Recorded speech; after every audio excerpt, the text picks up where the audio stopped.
Welcome to my YouTube channel Deepti Paliwal. आज हम पढ़ने वाले हैं कृतिका पुस्तक चैप्टर मैं क्यों लिखता हूँ, जिसके राइटर हैं सच्चिदानंद हीरानंद वात्स्यायन अज्ञे, अर्थात अज्ञे जिनको हम नाम से जानते हैं। पहला हमें जानना होगा कि इस चैप्टर में बात किसके बारे में हो रही है। फर्स्ट, ये जो चैप्टर लिखा गया है, जब भी हम कृतिका की बात करते हैं तो कृतिका में हमें ये ध्यान रखना होगा, कृतिका का सारे जितने भी चैप्टर हैं उनके जो प्रश्न आएंगे वो आपके रचनात्मक प्रश्न होंगे। चैप्टर में जो लिखा गया है, लेखक के द्वारा जो लिखा गया है और आपने जो पढ़ा है, उन दोनों को समझ के आपको एक नया उत्तर बनाना होगा अपने हिसाब कि लेखक कहाँ जा रहे हैं। तो लेखक हमें पता है, लेखक इस समय जब ये कविता लिखने की घटना होती है तो जापान में, और वहीं की घटना का ये वर्णन कर रहे हैं। जापान में है ये जो चैप्टर है, ये एक निबंध है, जबकि इस चैप्टर में जिस चीज की बात की गई है वो उनकी कविता है, हिरोशिमा कविता। हिरोशिमा कविता इन्होंने लिखी थी। जापान घूम के आते हैं जब, तो जापान में जाते हैं तो वहां पर एक परमाणु बम हमला हुआ था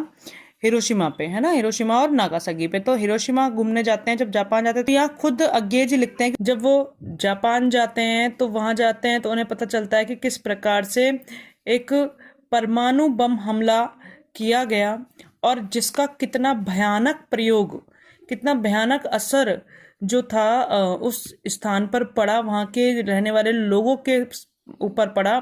ये बहुत ही दुखद घटना थी एक विज्ञान के दुरुपयोग की, और उसी दुरुपयोग के बारे में इस पाठ में लेखक हम सबको बताना चाहते हैं कि विज्ञान दोनों पक्षों में काम करता है, सदुपयोग और दुरुपयोग, परंतु आज जो मनुष्य है वह उसे दुरुपयोग की ओर ज्यादा लेके जाता है सदुपयोग की तुलना। तो यहाँ क्वेश्चन भी एक छोड़ते हैं लेखक कि किस तरीके से आप सदुपयोग की तरफ विज्ञान को लेके जाएंगे, किस तरीके से आप विज्ञान का दुरुपयोग रोक सकेंगे। तो एक रचनात्मक प्रश्न बन जाता है ये कि आप एक विज्ञान के विद्यार्थी हैं तो आप किस तरीके से सोच सकते हैं कि विज्ञान का दुरुपयोग हम कैसे रोकें, हम सदुपयोग की ओर कैसे बढ़ें।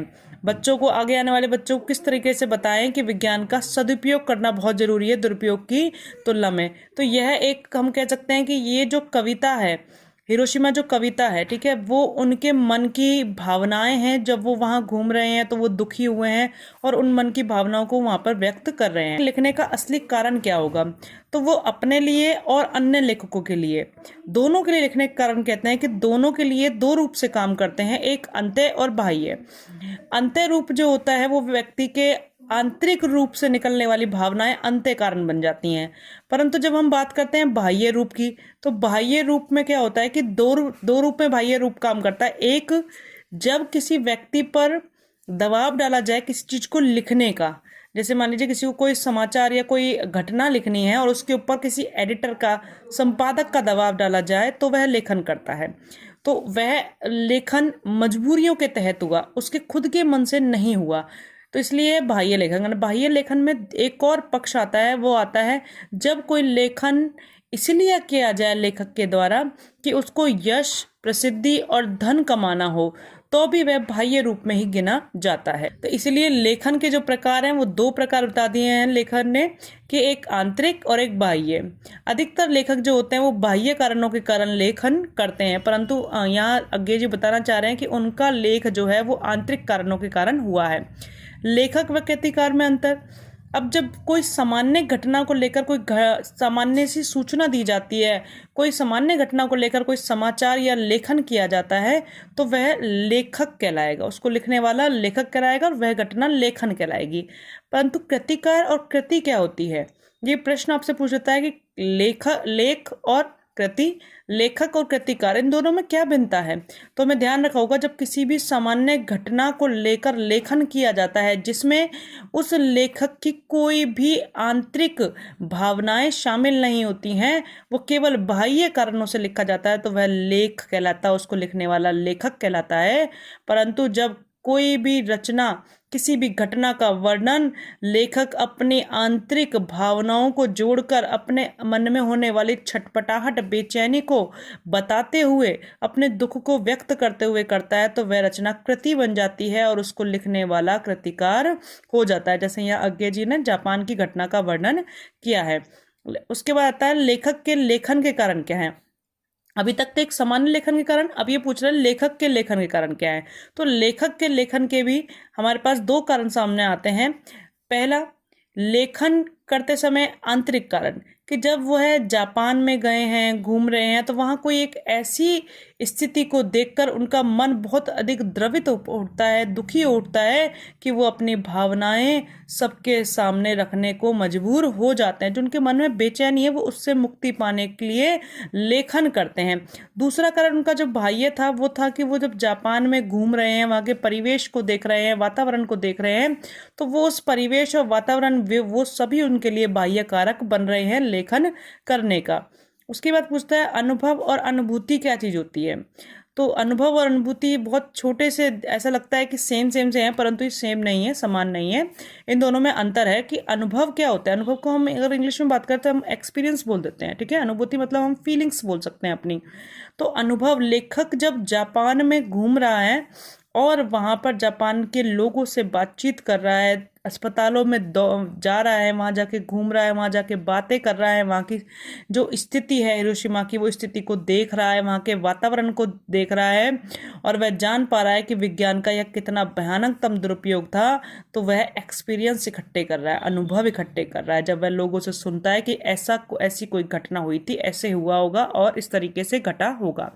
परंतु अनुभूति, जब वह इसी प्रकार से घूमता हुआ अचानक एक स्थान पर पहुंच जाता है जहाँ पर वह एक बड़ी सी चट्टान पर एक उजली सी आकृति को देखता है, तो वह क्षणिक भर के लिए स्तब्ध खड़ा हो जाता है और वह सोचने पर मजबूर हो जाता है जैसे वह उसी समय वहां पर खड़ा रहा हो जब वहां पर वह परमाणु बम हमला हुआ होगा।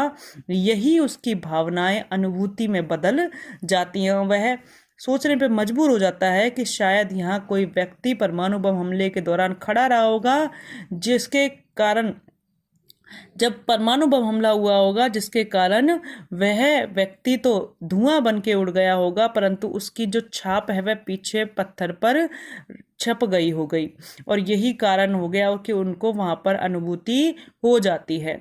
विज्ञान का प्रयोग, अब वो कहते हैं कि विज्ञान का प्रयोग, क्योंकि वो चूंकि एक खुद विज्ञान के विद्यार्थी, तो वो जानते हैं कि अणु कितने भयानक रूप से सामने आते हैं। अणु परमाणु के वो चीज़ों को जानते हैं। विज्ञान के विद्यार्थी होने के नाते वो जानते हैं कि अणु और परमाणु जो मनुष्य है उसके लिए कितने घातक सिद्ध हो सकते हैं। इसलिए जब वो वहाँ घूम रहे हैं तो वो जानते हैं कि विज्ञान का प्रयोग सदुपयोग और दुरुपयोग दोनों में किया जाता है, परंतु वर्तमान समय में इसका दुरुपयोग ज़्यादा भयानक रूप से किया जा रहा है।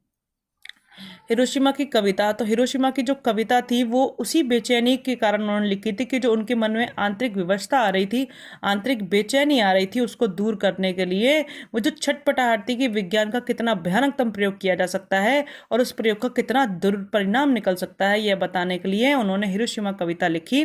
एक प्रश्न ये भी आ जाता है कि लेखक ने घटना के बारे में सुनते ही या जब वह लेखक घूम रहा था वहां पे अपने अनुभव इकट्ठे कर रहा था तभी कोई रचना क्यों नहीं लिखी। तो वहां पे ये आंसर बिल्कुल सटीक बैठता है कि जब तक वह अनुभव कर रहा था उसको अनुभूति नहीं हुई थी, क्योंकि अनुभूति ही कारण होती है किसी भी चीज को प्रेरित करने का, कारक बनने का कारण अनुभूति होती है। इसलिए लेखक जैसे ही जब अनुभूति हो जाती है, तो लेखक जापान से जब जैसे ही भारत आता है, आते ही उन्होंने अपनी कविता लिखी हिरोशिमा कविता, यह बताने के लिए कि कितना भयानक दुरुपयोग किया गया विज्ञान का और वहां पर कितना दुखद घटना थी, कितने लोग, इससे अधिक लोग प्रभावित हुए।